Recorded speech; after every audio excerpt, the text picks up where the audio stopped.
Hi there, I'm Father John Cusick, and we're here today with Bill Raleigh, and we're going to do a little chit chat about some of the wonders of a 35-year experience here in the city of Chicago. And that's something that Bill and I were some of the originators of. It's called the First Friday Club of Chicago. And many, if not all of you who are viewing this, are a part of the First Friday Club today, 35 years. Bill Raleigh had a lot of hair back then, and he was only 12 years old when he was president of the club. Because 35, that'd make him 47. That'd be about right. But we're going to try to go into a little bit of the origins of this, which is amazingly alive after 35 years. This year is going to be a little challenge with the COVID-19 situation we are all facing. But way back in 1983 or 84, I was invited to speak to the First Friday Club of Cleveland. And they met in downtown Cleveland around the lunch hour. And when I finished with my presentation, everybody scattered and they went back to work. And coming home, I think I drove over because I wanted to see a friend of mine. I said, I knew I was going to be moving downtown and moving to St. Patrick's Church. And I said, we can do this. This is in our fancy church language, what we would call in those days, adult education. And so we gathered around the dining room table in Old St. Patrick's Rectory. There were about a dozen of us. Going back then, they were all guys. That was the nature of life, I suppose, back that long ago. And we began this thing called the First Friday Club.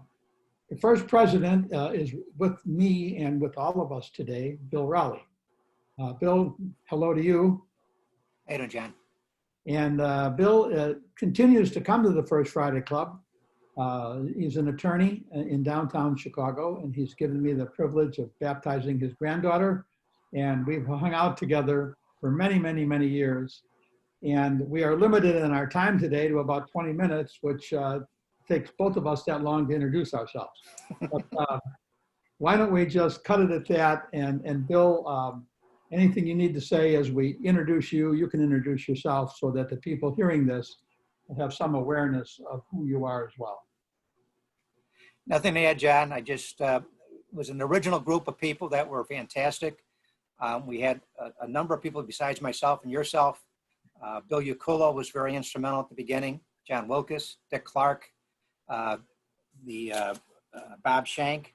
I know I'm missing a slew of other people, but there was a number of people that were intimately involved at the beginning to get this club off the ground.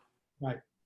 Okay, Bill, what we want to do, this is a 35th anniversary, and you being around from the very beginning, I think the appropriate, probably first question to throw out your way is, what have you seen in 35 years? We know that everything has changed since March of 2020. I mean, there's no doubt nothing is the same since the country shut down on the 16th of March. But there's been a lot of other changes that sort of grew into the culture. And then this is founded by a bunch of Catholic people. The church has changed, the culture has changed, the politics has changed. And yet, how about stating, right up front here, what hasn't changed? Namely, what is the purpose of the First Friday Club? Well, what hasn't changed from my perspective is that the sense of faith in the workplace, that our souls need to be nourished, and that what our society provides us is somewhat shallow and superficial options. And what the First Friday Club does in the center of Chicago is say, once a month, we're going to spend an hour, and we're going to discuss a topic that has something to do with faith in our workplace. And we didn't always have those topics for every speech. I'm not saying that it happened every time. But every speaker was given this option to discuss their faith in the workplace and what they're doing, whether you're a politician, whether you're a cardinal, and or a teacher. We've had all different types of people.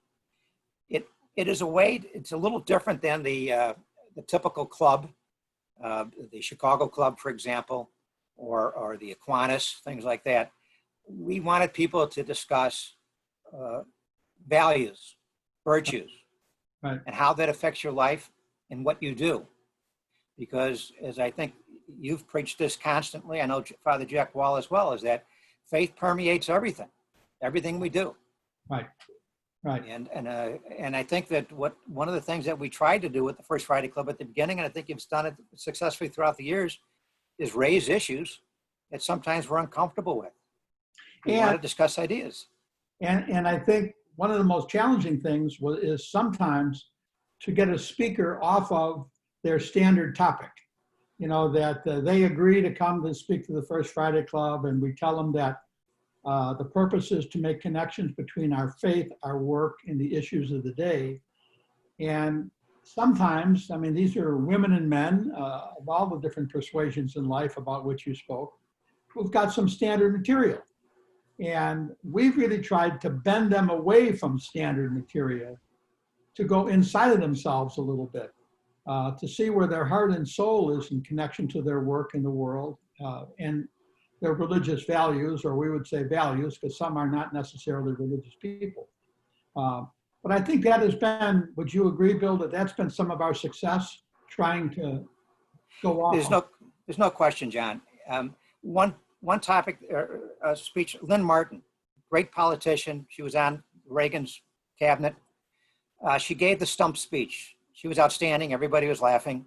But at the very end of her speech, John, she tied it into her faith. And she talked about her Catholic education as a young woman and what it meant to her and how she has carried it through in the House of Representatives and in the Reagan cabinet. I was uncomfortable listening to the stump speech until the very end when she finally brought the faith back into it.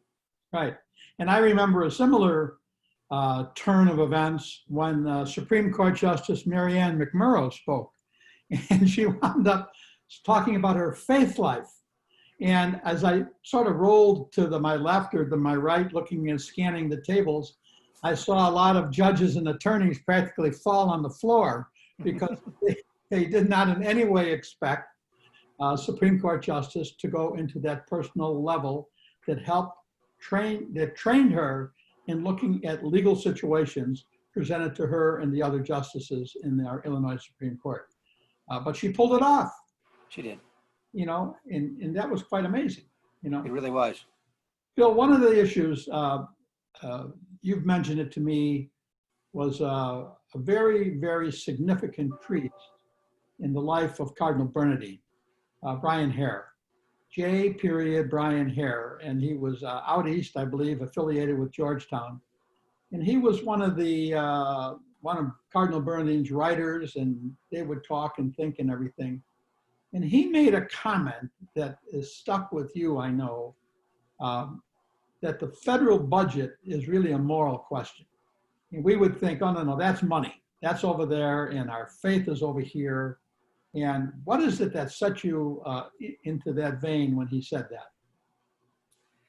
Well, it taught me at the time, and it provoked in me the sense that politics does permeate an awful lot in life. And that when our legislatures sit down and try to figure out how much for the defense budget, how much do we give the social welfare programs, that they don't just sit there and say X amount here, X amount there, that this is a process they go through. And they have to deal with their conscience on how they decide these issues. And Brian Hare was calling us all out during his talk that day that you need to be involved in this process. That when the budget is being discussed, those are moral issues that are being discussed by our legislators. Right. A few years after that, Henry Hyde gave the talk, if you remember, and Hyde was asked the question, well, how do you balance the defense budget with social spending? And Hyde talked about the difficulties that he has with that because he was a conservative Republican, and how he has to deal with social spending, and that has to be somewhat of a priority. Yet we have the defense budget. So there was juxtaposed two speakers who dealt with that particular issue. Yeah, and that just sort of morphs us into this conversation about where does faith and work, are they two separate things? They're not for me. It's faith at work. It's not faith and work. And I think the positioning of English words can make a huge difference in all of our lives. And the sad thing for me as a priest for 50 years is that when you try to take our religious values, you take our justice questions, which have been a part of our tradition, and you apply them and you look at life situations today, you become pigeonholed as a leftist or a righty or everything. People, they just run away from faith in work. They don't like to talk about it, they don't like to see it. And so I wonder if we're running parallel universes. That's a good point, John. I think that many people are afraid to discuss or to acknowledge their faith life, especially in the workplace. Sure. They kind of, the separation of church state really is pretty thick. You talk about building walls, there's a big wall there. And I mean, I know it as a preacher that one Sunday not too long ago, after a particular mass at which I preached my homily, a woman came out with fire in her eyes and she said, "I don't need to be here. I just need to listen to CNN or Fox because that's all you spew every week." And yet, when we pull people together, sometimes the least likely source is some of the best preaching we've heard through some of the speakers in the First Friday Club. I mean, Brian Hare stands out for you. I remember our police superintendent, Johnson, last year before, there were some troubles there. He was talking about the young boy who his murderer saw him and walked him down the street and was making friends and buddy, and they went into a gangway right off of Damon Avenue on the south side of Chicago, my old neighborhood, and he shot the kid in the head. And I remember Eddie Johnson saying, don't we have any morality? Who could do something like this? Is there no conscience? And for me, it just touched my soul because here's the chief law enforcement person, and he is preaching. And he was almost choked up when he was talking about this lack of sense of morality, and tie that into what Monsignor Jack Egan talked about several years prior to that. And what Egan was telling us in one of his talks was about the idea of racism. And he says that racism starts in your heart and your soul. And we have to deal with the individual heart and soul first before we begin to make our social programs. And I think he was getting at this point, this sense of morality starts with you. It starts in your soul. It starts, what is your view, your worldview? And if you remember Egan, he said it twice in his talk, and I still remember, we are made in the image of God. If you have the worldview that we are made in the image of God, that translates a whole different worldview for us. Right. And that's just, and Egan, one of the great people that was in our archdiocese for so many years. I remember one of the, he spoke before the First Friday Club, and he was one of my great mentors, Father Leo Mann. Oh, boy. And Leo was one of the people who taught me so much of my faith as an adult. And he had an interesting thing that he taught me, and I've used many times, and that's the word image. He said in the original languages of the scripture, another word for image is shadow, that we are made in the shadow of God. And I've always liked that because you can use your imagination a lot more. When I say image God, I've never seen God, I don't know what I'm trying to image. We know what that means, that it's a behavior, it's a creationism, and so on and so forth. But I remember saying to people, and today when you and I are doing this, it's a very sunny day and it's going to be a very warm day. And if you're made in the shadow of God, go outside and take a walk and try to get away from your shadow. You cannot do it. Every move you make, your shadow makes. What a great image in a fundamentally agrarian world to try to talk about ultimate things. That wherever we go, the shadow is with us. The presence of God is with us. And the sooner we get that in our fat heads and not try to departmentalize it someplace. And I think those are some of the things that the First Friday Club has brought out so many different ways by so many different speakers by so many different avenues of life. It's not all preachy people. I think of, we've had several Jewish rabbis Right. come in. One that struck me was Rabbi Herman Schulman. Yeah. When he spoke, I honestly thought that I was in the presence of a sacred saint. Oh, he was. Such a holy man, and what he had to say about prayer. And a little footnote on that, when I was in grad school years before that, I got assigned a topic that I had to do something on the Jewish Kabbalah movement. And I had Catholic seminary, and I didn't know what's a Jewish Kabbalah movement. And I was put in touch with Rabbi Schulman. Rabbi Schulman sat down with me for 6 weeks, and he read the Hebrew text to me, and we studied the Jewish Kabbalah movement together. And it was some of the most profound days of my life to sit down with this phenomenal rabbi who was teaching me the scriptures and how you interpret these particular scriptures. And when he talked at the First Friday Club, I think that came across his sense of the sacred in the world. He tied it into the old Jesuit theme that the grandeur of God is everywhere. Right. And we've had other Jewish rabbis. The Jewish rabbi, I've forgotten his name, who talked about what does Christmas mean to a Jew, and you forget what. That was Evan Moffat. Yeah. Right, and that was just another great talk. Right. And we've been very, very fortunate over there. Bill, name one or two or three other of our former speakers in 35 years that jumped off the page to you, or has you wrote me a long letter last year on some of these people who've impacted you. You just remember them. Well, I think anytime Andrew Greeley talks, it's something to listen to. I do remember he gave an impassioned talk one day, and he was talking about the communal nature of Catholicism and the Catholic imagination.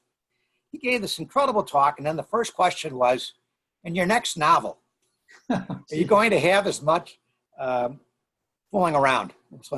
And I remember Andrew Greeley just staring at the lady, and you knew he was going to ready to blow up, and he just said, next question. But the next question was great, because the next question was, if you were going to have dinner one night, who would you invite? And Greeley didn't miss a beat and said, Matthew, Mark, Luke, and John for starters. Wow. I thought, that brought Greeley right back to where he, that was his home run area. But anytime I heard Greeley talk, it stood out to me that this is a very good speaker. You've given some great talks, and Jack Wall has also given some great talks. And then another one, Jack Shea. You get one of the most prominent theologians out there today.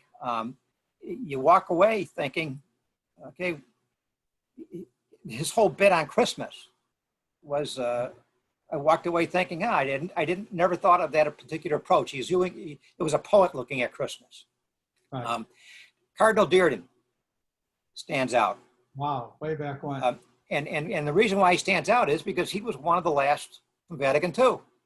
Right. And he got up there and talked about, and I think a lot of people were a little shocked on how Cardinal Meyer from Chicago was able to get the American agenda on the forefront by doing Chicago politics. But he did, that was a very interesting talk, and I don't think you can ever miss Cardinal Bernardine's talks as well. Yeah. Particularly the one on the seamless.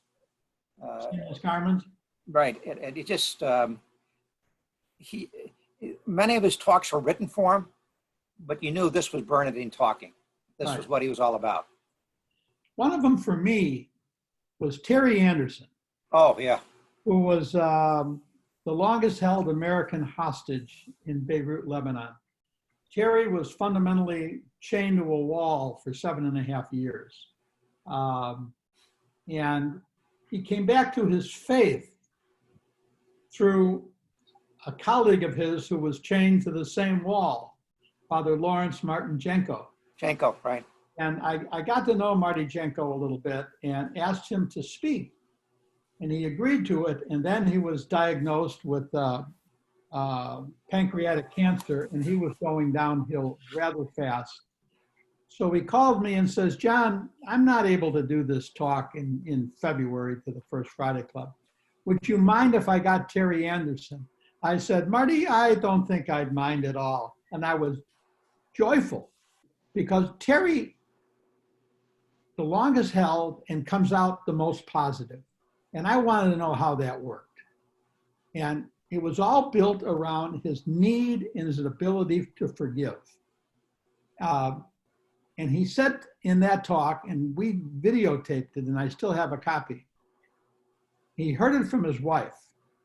And she said to him, Madeleine said to him, Terry, if we still hate, we wouldn't have room in our hearts to love. And I thought about that let's say that our heart is a gallon jug. And if it's 3/4 filled with hate, there's only one top of it where there's love. Get rid of it. And Terry got rid of it. He said, I don't want to see those people again. I have no need to be in a cab in New York and all of a sudden Saeed turns around and says, hi, Mr. Terry. I'll never forget that. He said, I have a new life and I'm not going to throw it away. And I thought, my God, here's somebody who has every reason to hold a grudge and a country to agree with that. And he's the one who said, I'm not going to throw away my new life. And where did you hear that? In church? No, First Friday Club. First Friday Club. And John, tie that into the more recent talk, and forgive me, I've forgotten her name, and the tragedy on the North Shore. She spoke of forgiveness. Jean Bishop. Outstanding talk. And I walked out of there saying, there's different levels of forgiveness. And after hearing Terry talk and hearing her talk, I said, boy, I have a lot to learn in terms of forgiveness. And she has a new book out. And I'm pretty sure she is on our hit list for this coming season once we figure out how to deal with this pandemic thing. And essentially what she has done, and she brought together the Oklahoma bomber with the father of the Oklahoma bomber, McVeigh, and the father of a woman who was killed in the bombing. They had never met each other before. And she was with them as they worked together to try to do some healing among themselves and to let go of the past. And that's sort of her mission in life right now. And what a light in the darkness she continues to be. And we're so blessed to have had her too as well. It's interesting too, because when we put people in a situation, remember Judge Beeble, and Sheriff Dart, they talked about what's going on in the prison, but they didn't talk as if these prisoners were bad people. Right. They talked about the fact that the prison's a psychiatric center, a detox center. We have issues. These are human beings. Right. And I remember Dart using the words, if we're made in the image of God, these people are made in the image of God. We just can't leave them there to rot. Right. And it sunk home to me that there's so many areas in distant Chicagoland that you don't realize what these people are doing to help other people. Right. Certainly, at the time he was the chief judge, I think, of the criminal division, and Dart, that they're out there in the battle every day. Exactly. Yeah, he said, I'm running the largest mental health institution in the state of Illinois.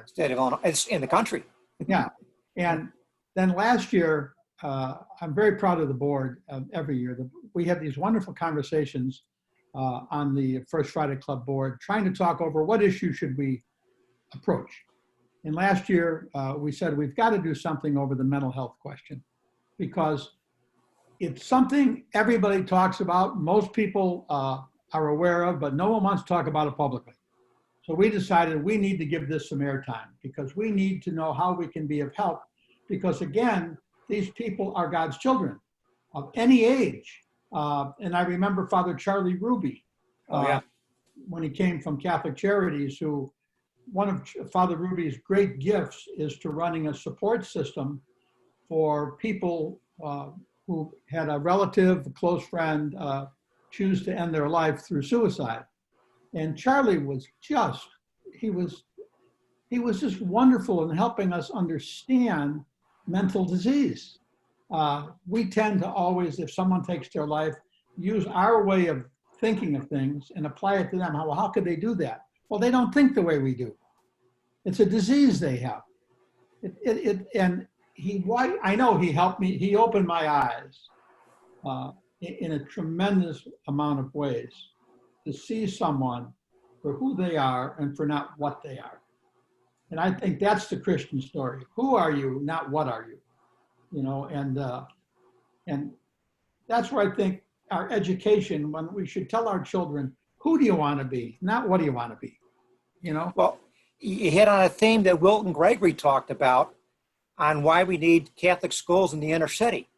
And Wilton Gregory said that exact statement, that he was not Catholic when he was in the grammar school, but he went to Catholic grammar schools, and he said, I got challenged on what I want to be in life. What can you do for our society? And that stuck with Wilton Gregory. And now he's the Archbishop in Washington, D.C. One of our great priests that have been out there for so many years. I agree with you. Ruby was just an outstanding talk this past year. I would encourage anybody listening to this tape that you should volunteer for this board, because some of the best meetings that you will have is when you sit down and we would discuss issues. You have somewhat of a conservative view by certain people. You have somewhat of a more progressive liberal view, and we sit there and hash things out. But at the end of the day, we try to get the speaker that everybody can agree upon. And I know that for myself, there's really been some arm twisting that has gone. One of the great ones was the speaker was sitting next to me the day of his talk. And I got the impression from both what I was able to learn about him that he most likely pulled talk 2 from Drawer B. And so I'm sitting next to him and I'm really working him over at lunch. This is what the club is about, and we want to know where your values are, and on and on and on and on. Well, his son was either at our table or the next table. He was also a gentleman who was in commercial property downtown. And his father got up there, our speaker, without a note, and talked from his heart, not his background and not his profession. Somewhere along the line, something got through to him of what really that this group of people you'll be standing in front of, you know, what they're really looking for. And his son said to me afterwards, I never heard my father, either in the family, publicly or privately, speak the way he spoke today. And there's another, I think that's that thing, we have a soul. We've got a part of us that doesn't get a lot of airtime. And I think that's really been a part of the First Friday Club. Right. It's been an invitation to get beyond the shallow and the superficial offerings that we see every day downtown. Let's see let's deal with things that are ultimate in our lives. Let's talk about what faith means to you. Right. Not every speaker's done that. We haven't hit home runs on everybody. But the vast majority of them have struggled with that issue and how they wanted to portray that to the audience. And in order to ensure that, as a club, we've had one hard and fast rule about who can speak. Nobody can be running for public office. I do not want to hear 20 sound bites on your position on things. I want, if you run for public office and you've won or you're lost when we go down there, I want to hear about you. I want to see how you live, how you approach life, and really where are your values as you employ them every day on whatever level of political persuasion you've been elected to. And that's been very important to me. And you don't have to hear the stump speech then. I don't want that. No. Right. Although you can always tell some of the politicians had the speeches written for them. And they sometimes ventured away from what the purpose of the club was. But those have been few and seldom. Most of the speakers had tried to deal with the issues from a faith perspective. Right. Which I think is difficult because many of these people have never been asked those questions. Well, that's it. And to try to get them to go down that vein, I remember we've had a couple times to talk to their speechwriters, and not just the speaker, because many of these speakers are obviously both in the business world and in political world and every other kind. They're very busy people, and they're not going to sit down and craft a new talk to 200 people that they're never going to see again.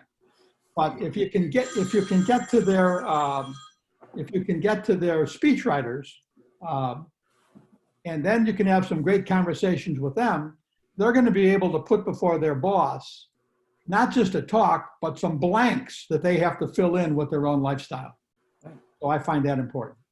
you know. You know, and one of the speakers that I just want to, Dr. Jorge Pietro, remember Dr. Jorge? God, way back when. And you know, it's like deja vu all over again here because we're talking about healthcare for the poor. Right. And he was in charge of the Cook County at the time for healthcare. And he was telling us that, are you aware of the differences in healthcare that's given to the poor, to the middle class, and to the rich? And he wasn't saying it's not a class thing. He said, though, but we don't give this essential healthcare to the poor. And he was sounding alarms to all of us. And this talk, I believe, is well over 15, 20 years ago. Oh, it's almost 30 years old. He was one of our first speakers. And it just stuck with me at the time. And then suddenly, you know, after the pandemic hit, that it reared its ugly head again, is that we're not giving essential health care to the very poor. Right. Well, when you look at the percentages of people testing positive and the percentages of people who have died, they are sadly too overwhelmingly people of color. Obviously, they don't have the health that many other people do, particularly poor people who are poor, not just because you're a person of color, but they don't have access, or they sometimes just don't even take advantage of it, and they're just getting afflicted left and right.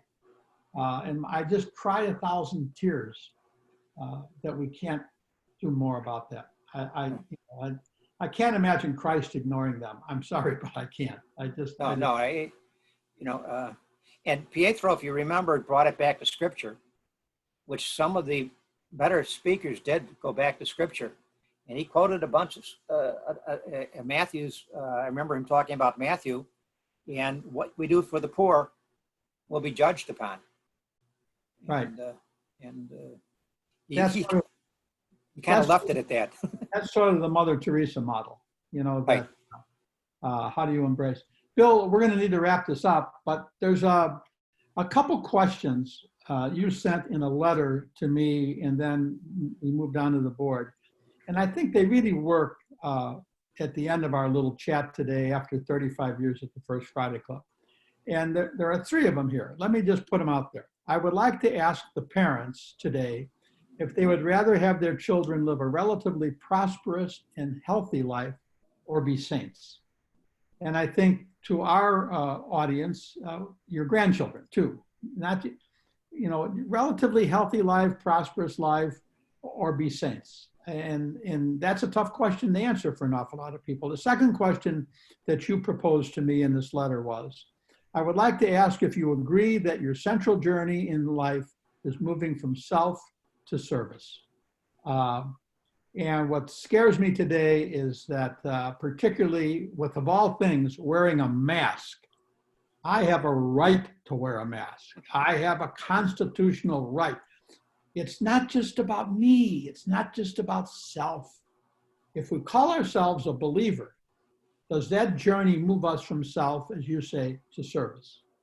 And how do I serve the world in which I live, particularly today? Small dopey thing, wear a mask. And the third and last question that you proposed to me in your letter from last year is, I would like to ask, what are the credos that you find important? What is your belief system? How would you, and I think we all need to write them out. What are our credos?